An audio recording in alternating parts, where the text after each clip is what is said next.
Ek wat vanoggend hier voor jou staan, is nie in die eerste instansie hierdie liggaam. Ek wat met jou praat, is in die eerste instansie nie hierdie mond nie. Maar is ek wat deur hierdie liggaam na jou toe kom.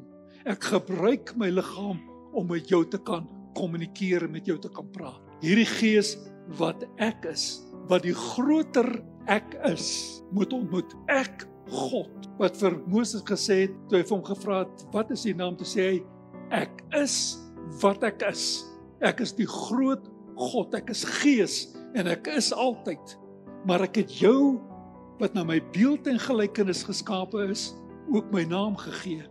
En anders as 'n dier, kan 'n mens ook sê, ek is. En gees beteken dat hierdie kleiner ek daardie groter ek ontmoet en daar 'n verbintenis en 'n eenheid tussen gees en gees kan plaasvind.